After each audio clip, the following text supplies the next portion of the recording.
Et moi, j'aime bien cette interprétation qui est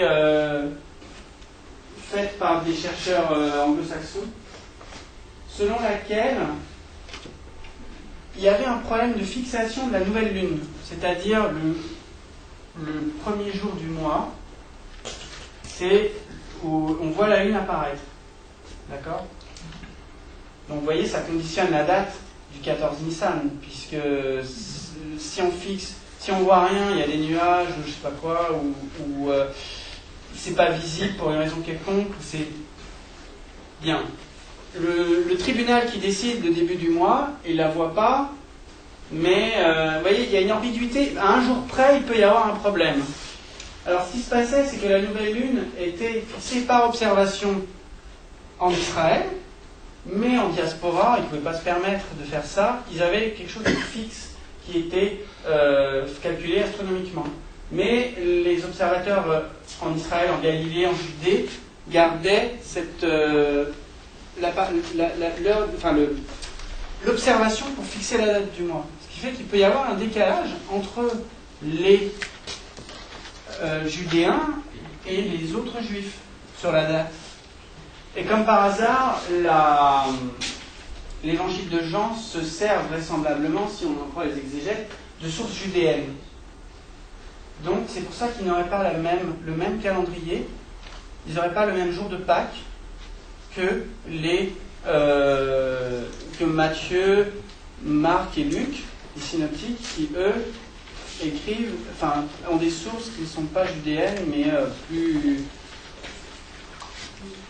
voilà, d'autres.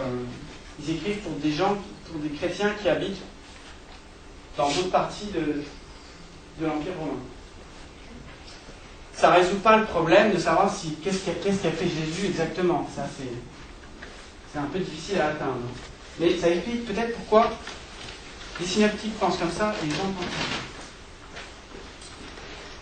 C'est quand même intéressant de parler du témoignage de Paul. En fait, on l'a lu.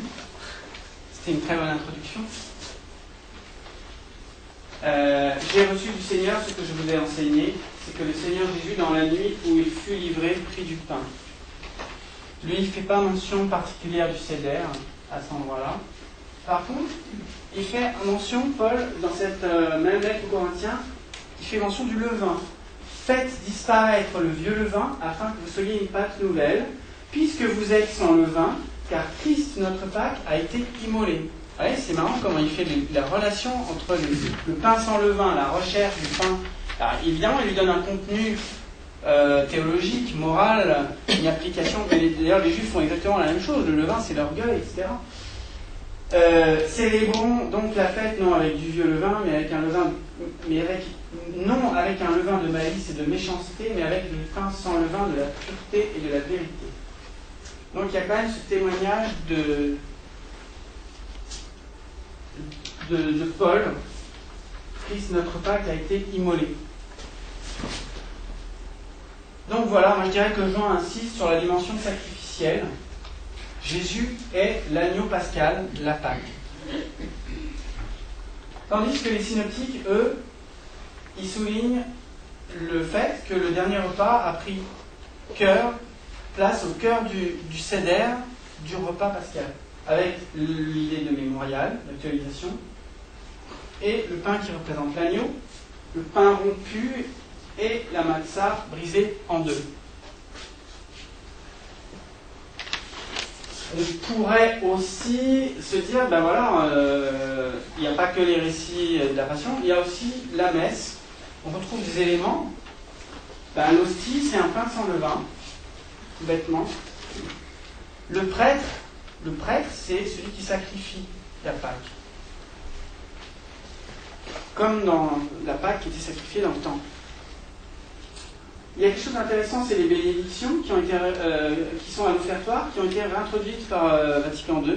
Bon, je ne suis pas liturgiste, hein, mais je sais qu'ils ont repris des bénédictions du pain et du vin qui sont quasiment les bénédictions juives. Donc il y a une volonté aussi de la part de l'Église de vouloir se lier à ce repas. Le lavabo, ben c'est pareil, on se lave les mains, je ne sais pas si vous avez fait attention. Bon, ben, Pareil, l'idée d'être pur, pour s'apprêter à offrir le sacrifice. Le pain rompu.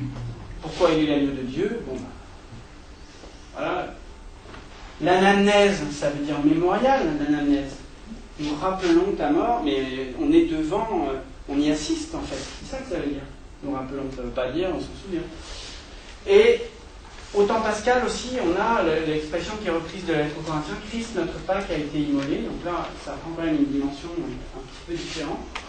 Et puis évidemment, l'Alléluia, qui est le chant de Pâques par excellence, c'est-à-dire fait référence au Hallel. Donc voilà, ça fait quand même un certain nombre d'éléments.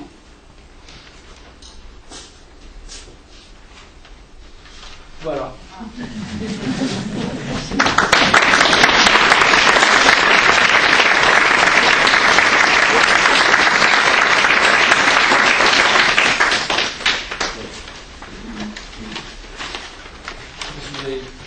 Des questions, des choses que vous n'avez pas compris, je ne sais pas. Merci Nicolas, merci Ramon parce que c'est très beau la fois déjà. La recette. Pour les histoires de jour, du 13 ou du 14, je me demande, c'est parce que bon, les évangiles ont été écrits pas par les évangélistes eux-mêmes, mais par la tradition. Est-ce que, je ne sais pas, il y avait des problèmes de mémoire à un jour près? Qu'est-ce que c'est si important? Je ne sais pas si c'est important. On ne va pas forcément arriver à atteindre la réalité historique. C'est difficile de l'atteindre. C'est ça qu'il faut souligner. Mais ce qui est important, je crois, c'est qu'il y a les deux aspects, à la fois dans les synoptiques et dans Jean, qui sont l'aspect sacrificiel et l'aspect du repas, qui sont l'un souligne plus que l'autre.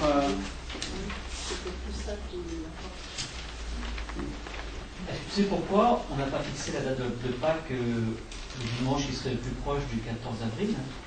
Et pourquoi on a pris cette image de la lune du printemps et pour fixer la date de Pâques qui change chaque année? Non, je ne sais pas. Je sais que ça a été... il y a cette histoire de quattrodécimants. Il y a eu des discussions dans l'Église, notamment, je pense, au 3e, 4e siècle, à peu près dans ces eaux-là. Après, c'est aussi des raisons...